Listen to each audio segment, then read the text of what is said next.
Welcome to What's Up Wichita. We're here with Mayor Brandon Whipple. This month, Mayor Whipple sits down with Rhea Kamuth to discuss the Mayor's Youth Council. Hey, what's up, Wichita? This is your Mayor, Brandon Whipple, and I'm here today with another one of Wichita's mayors, the Mayor's Youth Council Mayor, Rhea. Thanks for joining us, Rhea. How are you?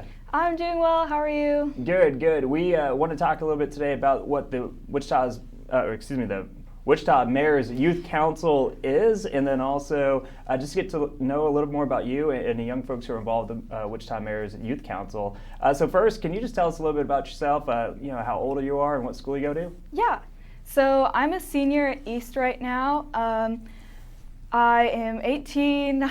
Well, I guess outside of NYC, I participate a lot in our clubs and youth groups at school too. I help lead our Students Against Prejudice group and our Feminist Club group. So I try to stay pretty active outside of NYC too. A lot cooler than I was when I was 18, to be honest. That sounds impressive. I got to meet you last year in Wichita Mayor's Youth Council. Came in and we had a discussion that was, of course, during COVID, so we all were wearing masks. So I feel like I have to re-meet everyone so I can actually recognize them. But really enjoyed what the incredible group of young folks you guys had there, and I wish I knew more about the type of stuff you guys are doing throughout the community and what exactly that group is. And I got just that brief introduction of it, but could you tell us more about what the Mayor's Youth Council is and what you all do? Yeah. So we meet twice a month on the second and fourth Tuesdays in the board meeting at City Hall from 6 to 8. So if anyone out there wants to come, we always welcome observers. But basically in meetings we discuss local issues, but we also have guest speakers, oftentimes city officials like yourself, coming to talk to us about the work that they do for our city. And a lot of organizations also come in to use us as sort of like a youth sounding board. But otherwise, outside of actual meetings, we also have subgroups on the council called issue groups that tackle specific issues within the city that they are really passionate about, those people in that group. So you really are like a quasi-government. If something happened to us, you guys could just step in. You already have boards and committees set aside to take on issues and a whole structure, huh? Yeah, no, funnily enough, like at one of our last meetings, we did like a teamwork exercise of like the city apocalypse, where aliens from the Jimmy Neutron movie abducted all the adults in Wichita. So you got this all planned out. Yeah, no, we've got your backup plan. But yeah, so our members, our issue groups this year are mental health, sustainability, immigration, diversity and equity and inclusion, and food insecurity. So it's actually a lot of the stuff that we're working on, right? Because we have our boards that are out looking for ways to address some of these issues, and you all aren't just and I don't want to say this wrong, but you're not just pretending to be a government. You're actually looking into these issues and participating in finding solutions for these. Yeah, well, we try our best, like as I'm sure you all do, but yeah, the great thing about NYC, at least that I love, is that these aren't just a bunch of kids that want something to pad their resume, but really highly motivated and involved students that care a lot about being a Wichitan and about our city. So tell me about what got you involved in the Mayor's Youth Council. Well, funnily enough, one of my friends was on NYC before me, and I came to one of the events that they put on a couple years ago called My Diversity, which is another thing that a lot of our members love about Wichita is how diverse it is. So that year, the council put on an event to showcase the different diverse performing groups in Wichita, and after attending that, I thought it was really cool and I might want to apply. So what were the steps to apply? So if folks are watching this right now and they say, hey, this actually sounds like something I'm interested in, these are young people in high school, what is the process to go from being interested to really where you are? Yeah, so our applications actually just opened up and they close on the 30th. So by the time people are watching this, they'll probably have a couple days, but we should probably tweet it out then. Yeah. Anyone who is going to be a high schooler next year can apply, and our new applicants application basically looks like 2 or 3 short essay questions and then 1 long essay question about, what they love about Wichita and how they want to develop their leadership skills, and then also 2 recommendation letters from a teacher or an adult in their life who would know them well. And so once an applicant passes that sort of essay portion, we do an interview with them to kind of, vibe check. And then after that, we sort of decide on a max of 30 people on the council. Okay, so it's competitive. Yeah, well, we try to keep it competitive, but we also make sure that it's a nice, welcoming environment and sort of still like teen focused, if that makes sense. Of course. So what's your big takeaway from being involved with this group? Like, what do you feel like you really get out of it? Being on NYC is cool for not only like getting connected and getting so many unique experiences that other people, like being able to work with the city council and with City Hall, that type of thing, but also just getting connected with other teens, like my peers. I love like not only going to NYC events, but also other events that our council members put on outside of meetings and outside of NYC stuff. So NYC is good not only as a member, but also as an observer if anyone just wants to come and check out what's going on, because you meet so many cool people and you get to be involved in so many cool things. So a lot of folks don't, I think, really understand local government as well as you do like federal government, right? Like when we watch the news, it's all about what the president's doing or what's going on in Congress. Local government's a bit different. When you came into this, did you have any perspective of what local government was, or did you already kind of know and this helped you learn more about it, or what would you say makes this different than maybe some of these other programs that are less focused on local, more focused on state or national? Well, if I'm honest, I didn't really know much about local government, but being on NYC really like gave me a hands-on opportunity to learn more and make a tangible impact in the community. So as you obviously know, like last November was elections for city council, 3 of our districts. I think that's right. Yeah. Yeah. So we actually went out to the high schools in the districts that were up for election, and we got high school seniors and juniors who were turning 18 registered to vote. Oh, and wow. we sort of we asked around, like, what do you know about city council? What do you know about elections? And unfortunately, a lot of students couldn't even name like the mayor or who their city council representative was. Couldn't name where the mayor was? I know. Oh, man. All right, but you went out there and actually got them engaged? So NYC is cool and sort of different in that we are really youth focused. Like we don't really, no offense, but it's not about impressing the parents or impressing the adults. It's just about, making a difference with people our age and making sure that the next generation of Wichitan leaders is ready.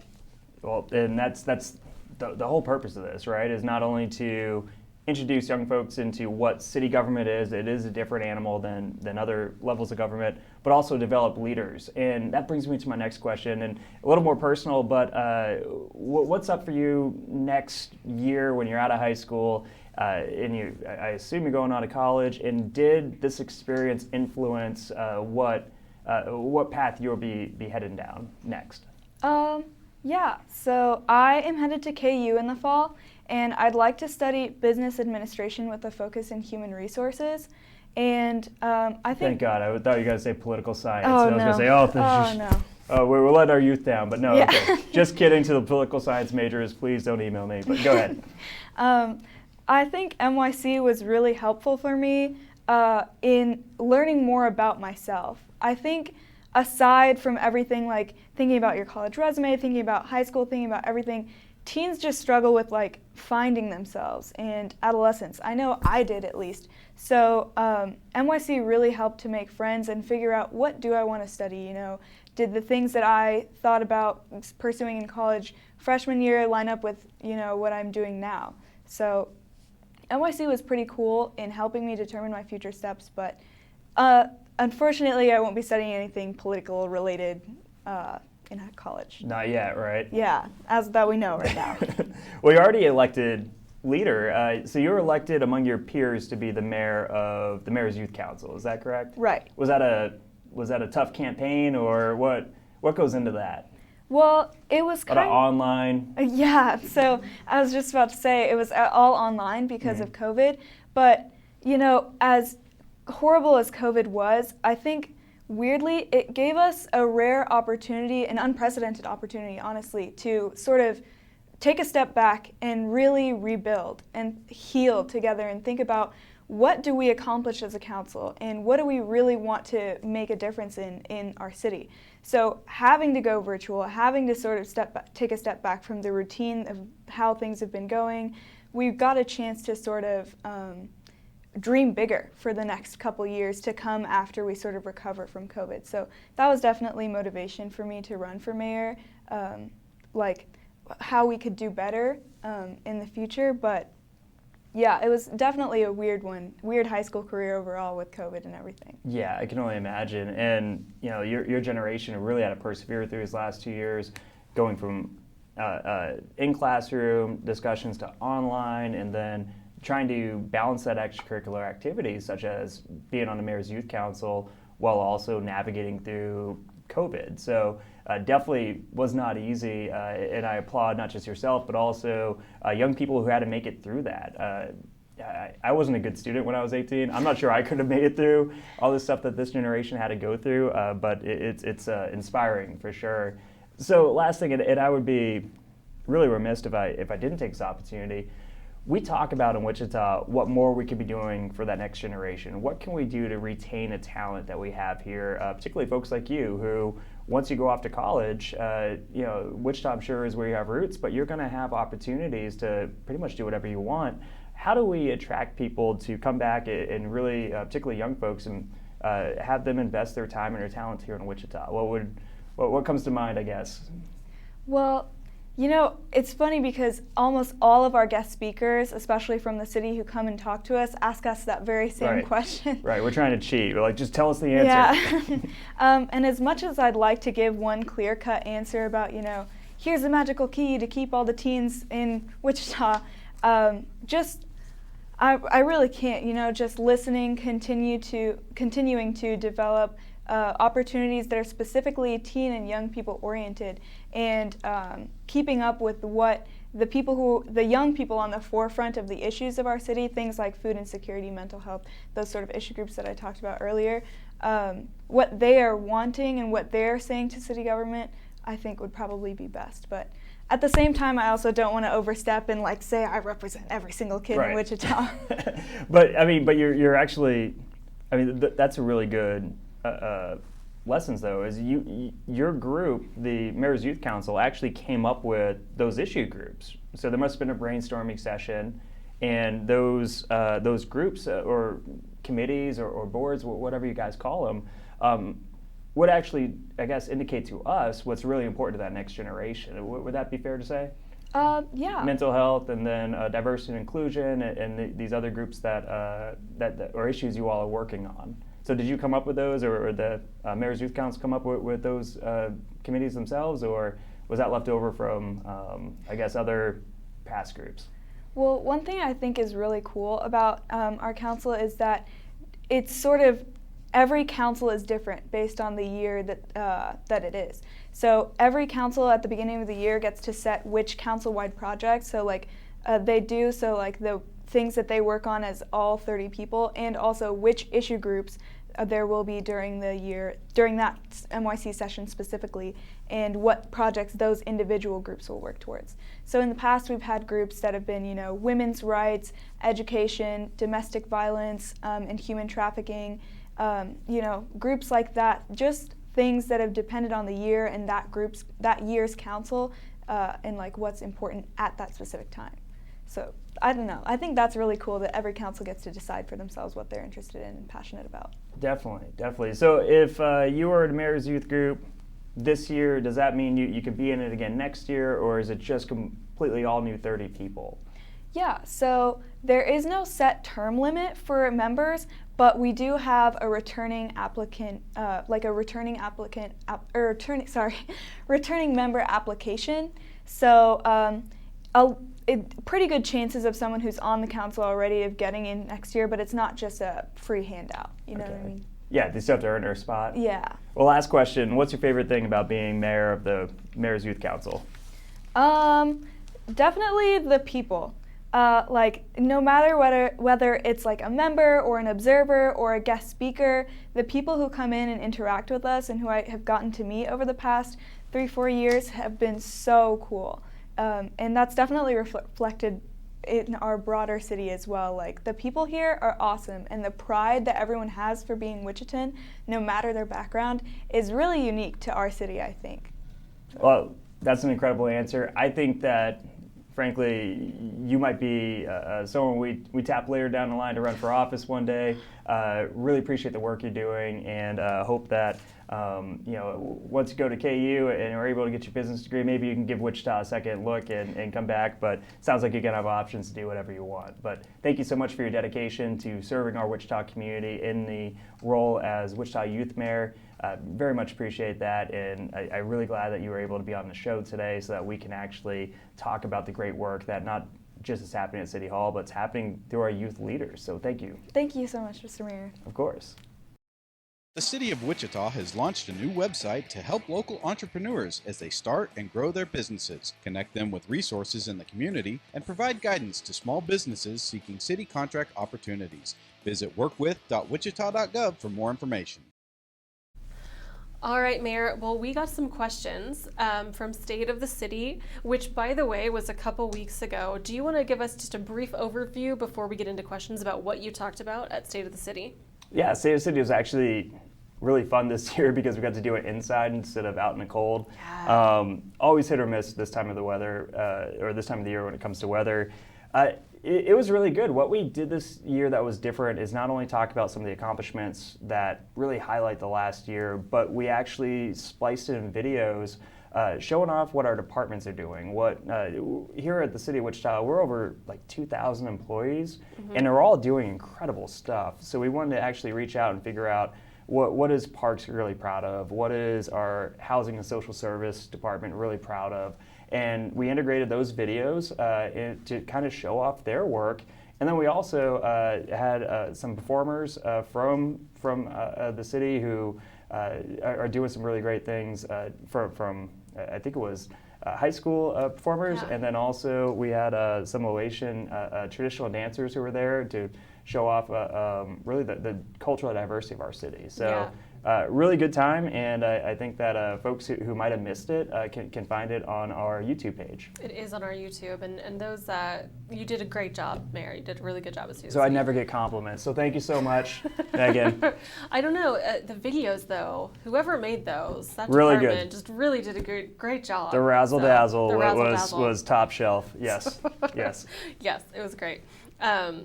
So we've had a lot of chatter recently. Tonight we have an event with the South Central delegation at the baseball stadium.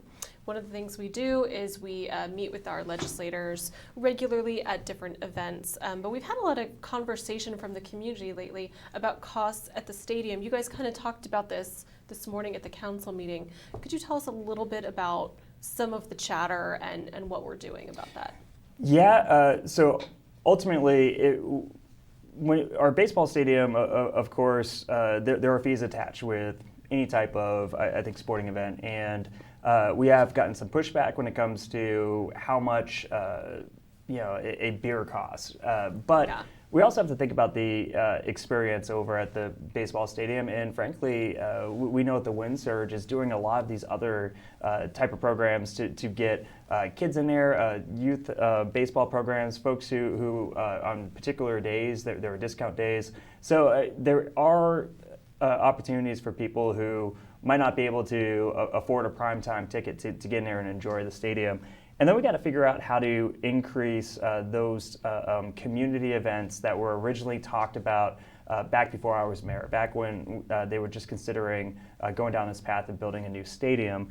And really, it's tough because we had COVID. That whole first year was canceled. The second year, we although had vaccines out, COVID mutated and became even worse. So it wasn't responsible for us to try to have a lot of big community events where people are getting close together. This, however, showing off the asset that is the baseball stadium, and the ripple effect of the different development because of the baseball stadium is pretty important. And showing it off to our legislators, our senators, our state reps, I think even our congressional representative will be there tonight, just really showing off the stadium and what the final product is. That's what tonight's going to be about, is showing them what their investment is, because it is also STAR bonds, which are state level investment into this, and having those conversations about what we can be doing on a local, the state, and even the federal level to increase these opportunities here in Wichita. Oh yeah, you will be shocked to know this, but I'm not a huge sports fan.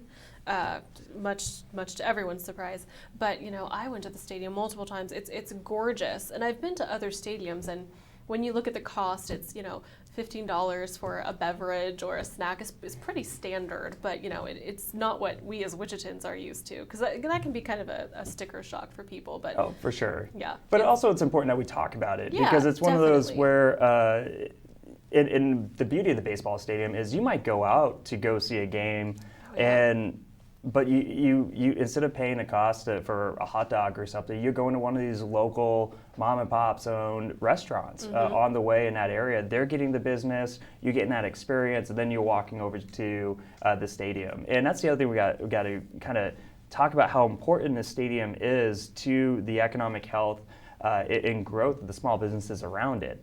So yeah, letting people know that what the price is up front, I think is important, and Definitely. Also how to get around some of those prices. Like, not all the seats are as expensive as the most expensive ones that we talk about. There's other ways to get into the ballpark and still enjoy it on a budget. Oh yeah, we just got the berm tickets and sat by a beer garden, and I was happy. I was working on my tan. Your tan, of course. So yes, obviously.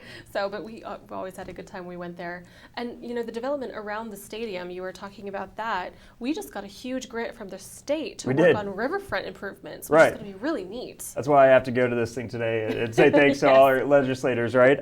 They actually gave us $5 million, and what this is. It's called Sparks money. It's money that came in for pretty much reinvestment from the federal government, reinvestment after COVID to try to get our economy back on track. And they gave us $5 million to really revitalize that riverbank, to make it so right by the river is actually walkable, and really connect those walking sidewalks and also landscaping, so that people can enjoy the river and then walk across the street and actually enjoy the ballpark, and really just bring that whole area, not just the ballpark, but that whole area up to the standard that I think we as Wichitans would expect at this point from not just our city leaders, but really the quality from the private sector as well. Oh yeah, well it's going to be really neat, because if you don't want to go to the stadium, you don't want to go to some of that development, you can definitely go down and enjoy those riverfront improvements. It's going to really activate our river, which is something we've talked about for a long time. So I'm really excited about that. Well, the river is also one of the things, although we haven't developed it up until more recently, we also didn't ruin it. So other cities actually have laid train tracks down by rivers, and if you have tracks, that's there forever. Like it's such a bureaucratic nightmare to get rid of that. So our river is more undeveloped, but because we're now taking those steps to make it more walkable, to make it so it's more, you can take strollers down, make it more family friendly along there. You might not have a ticket to the ballpark, but on Fridays, you can go down there, a walk with your family. You're going to still see the fireworks that are coming out of the stadium on Friday nights during the summer. You're still going to be a part of that crowd and still get that, I guess, that vibe of really just energy that's coming out of the development over there. Now, I got little kids. They can't pay attention to anything that's not a YouTube video or a video game. Yes, or some of our staff suffer from the same.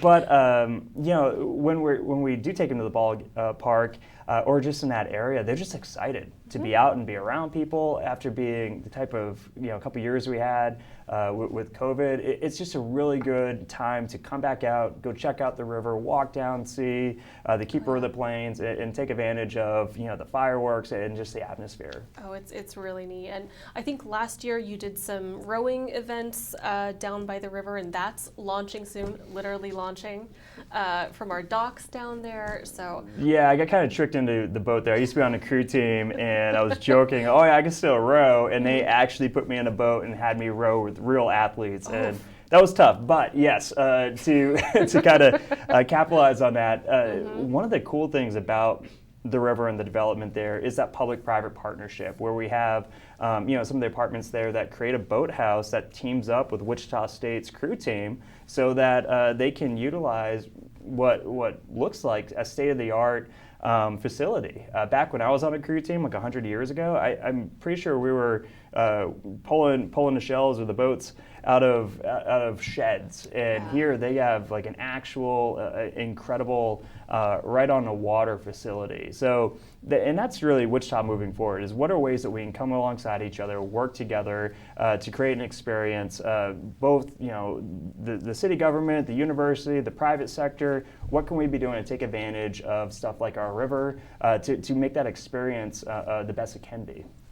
Oh, definitely. I think everyone can agree that, seeing more people out and seeing more people engaging and doing things in town is what a vibrant, healthy city should be. And the more we can do things to facilitate that, the better. So it makes my job a lot more fun too. And and we're starting to see, we just talked about Riverfest. Just yesterday we talked about how those buttons will be available throughout the city now, and that's just also something we almost took that for granted. This huge just celebration downtown, and we weren't able to do that the last couple of years like we used to, and now we're getting back to that. So really look forward to the summer. Really look forward to these type of events, and I think that it's going to be a good year so long as we're not hit by anything unexpected like another round of COVID. Knock on wood. That's right. Thanks for tuning in to this month's What's Up Wichita. If you would like to ask a question on next month's show, please shoot us a video and send it to social@wichita.gov. Again, thanks for joining us.